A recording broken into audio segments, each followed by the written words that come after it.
Hey guys, this is Whyt Manga, and I'm going to be talking about everything you will need to know about world building in under 10 minutes. The world building phase is one of the most important phases when crafting your story. According to Google, world building is the process of constructing imaginary worlds, sometimes associated with whole fictional universes, and this is where your story is going to take place. This world needs to be immersive, convincing, and to live beyond just the story, almost like it's its own character. And here are some basic guides designed to help you. As we're breaking this down, you're going to be seeing me ink a comic/manga page from my series Apple Black, Volume 3, to keep things visually pleasing for you while listening. Let's go! 1. Don't be afraid to make up stuff, from physical to ideologies and beyond. You are a god in this world. Be free to combine ideas from your influences, but execute them in new and unique ways. Figure out what's different about your world, highlight it, and let it evolve, develop, and impact your story. Help make your world feel alive. Let the readers feel and grasp the mood of your world. Why does the world exist the way it does, from your creative decisions to the events inside of the story that lead to its current state and system? Be free and innovative. Example, in my series Apple Black, the common idea of wands is redefined from what they traditionally are in series like Harry Potter, even though Harry Potter does many innovative things behind the idea of wands and magic overall. That said, in Apple Black, I could have a character have his gloves or a guitar be a wand, and the characters cast spells, and in my series, the characters use these wands primarily for battle. To answer all relevant questions of how the world operates. What are the religious belief systems? Do they have multiple deities? How are they worshipped? Food, culture, traditions, ancient or new? How did they begin? Are they upheld? How often? Does their history influence the world and how it runs? Why? How do they communicate or transport? How technologically advanced are they, if at all? How do people greet? Unique salutes, like in Attack on Titan? Do they have anthems, oaths, like at the Wall in Game of Thrones? Are there various options of all these? If necessary, what's so unique about your world? What's so unique about doing all the things we've mentioned so far? Does the uniqueness enhance the mood of the world overall, or are you just being different for the sake of being different? Are there language barriers? Is there a magic system? Is it soft or hard magic system? I'll explain in another video, but soft basically is when the magic is vaguely explained, like in Lord of the Rings, and hard is the opposite, like in Full Metal. Is the combination of both, like an Avatar or my series Apple Black? How's the government broken down? Is it a dictatorship, capitalism, socialism? How are the hierarchies of that government? How's it broken down? How do orders trickle down from the top to bottom? How are laws passed? What are the differences about this world that you're creating versus the one we live in today? Are there different gender norms in there? Do we expect different things from our women and our men and our kids? Is it like roles reversed? Is that the kind of world you're bringing together? Are the norms standard? What about sports? Are they unique like Quidditch and Harry Potter? Are they new or standard? Do you have like a new or standard solar system? What do people do for fun? Games, entertainment. The rich class. Why are they rich? How are they rich? Same thing for the poor or the middle class. Do classes even exist in your world? How does money work? What's the currency? It got a name? All of this may not directly involve your core of your story, but it helps immerse the readers. The little details count. How do people live, work, or trade? What are the rules, laws, and consequences of breaking them? Answer all these questions almost as if you've lived in that world for 100 years and try to know as much as you can. What are the names? Is your world in a completely new realm? Is it in space? What time period, if relevant? Is it in a completely made-up alternate universe? What's the overall mood? Could it be modern times with a twist? Sausage Party, for instance, takes place in modern days, but it's changed some rules of reality to make that work. In that world, food interacts with each other and don't know that they're about to be eaten before it's too late. If it helps, you can start by doing a map, breaking it down to parts, develop the relevant parts, starting with where your story takes place, divide your world appropriately, and figure it out. It's realistic to keep some mystery behind some things, and maybe fill the gaps in time. Be grandiose when introducing relevant places as well. Let the characters be in awe if it helps, or shock, or disgust, depending on the place, almost like we, the readers, are in their shoes. The world is a character too, and first impressions matter, whatever those impressions may be. Will you visit the whole place? Vocabulary, history, clothing, business, famous quotes, sayings, languages, armies explored as we move forward. Keep in mind and consider varieties of people in every way, not just in ethnicities, but size, sexual orientation, religion, ideology, the list goes on. 3. Maintain a theme of sorts for the place. Infrastructure, style of transportation, and communication. This is tied to the previous guide. Give a signature look. This could be influenced by where they are. If the place is surrounded by volcanoes, maybe that plays a role into how the city is constructed. Maybe they're designed to be above ground. Maybe they're designed to one day perish because they believe the volcano was some kind of deity designed to kill them at some point and take them to heaven. Up to you.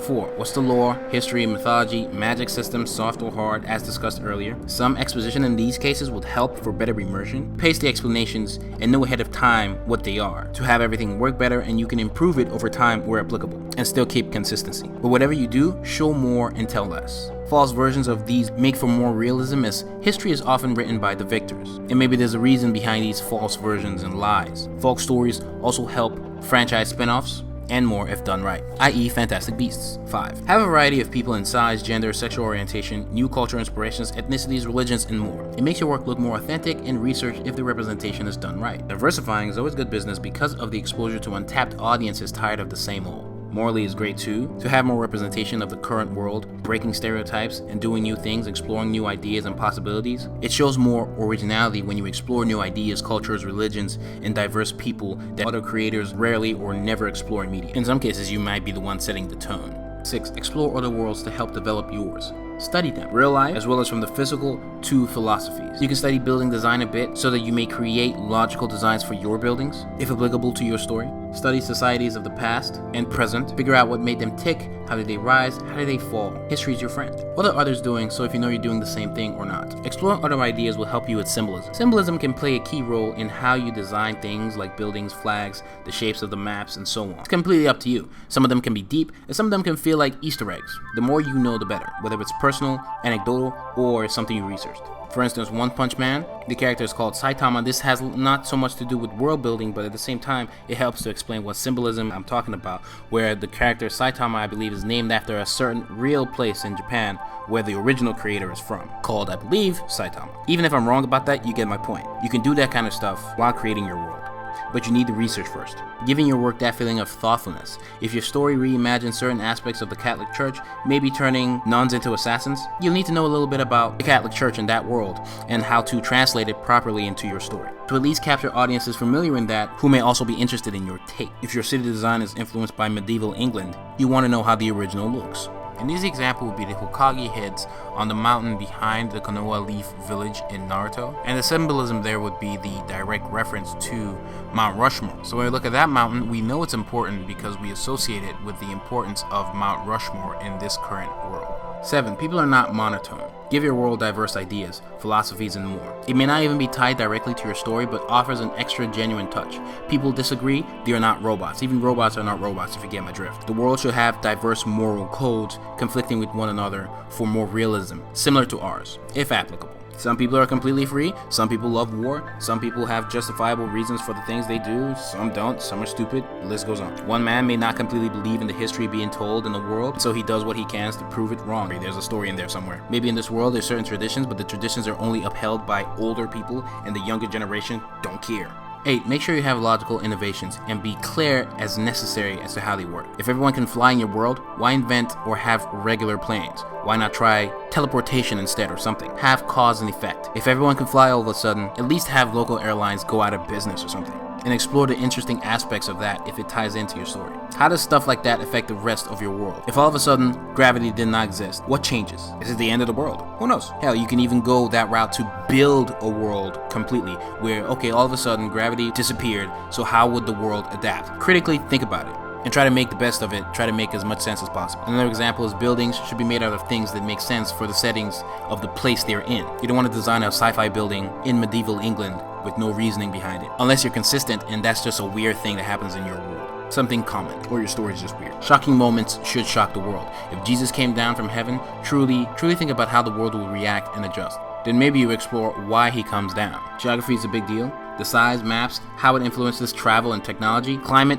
weather, seasons should also play a role in design. Some places are more water than others, stone, volcanoes, rainbows, an island, or a combination of all these things, or none of them. Does it influence what they worship? Do they worship some water god because of the gigantic waterfall next to their land, serving as a major religious landmark? Does it influence the way you name stuff? For instance, Jon Snow in Game of Thrones, where Snow is the last name given to bastards born in the North. Why? Because the North has a lot of, you guessed it, snow. Do people have to travel a certain way? Is certain technology built to accommodate the people living in this geography. If the weather is always hot, does that affect the way people think, operate, their mood? If it's always cold, what seasons do they have? The list goes on. You can also foreshadow places. If you talk about a place all the time in your story, then all of a sudden when people and the readers visit that place, it should be a big deal. If your protagonist goes through a lot of bad guys and sends them to a particular prison, and all of a sudden the protagonist finds himself in that prison, he should be revisiting all those bad guys. At least some of them, if you want. It might be a cool nostalgic thing to explore, especially if the bad guys had a certain appeal to them, or they were fan favorites. Geography can also play a role in plot twists.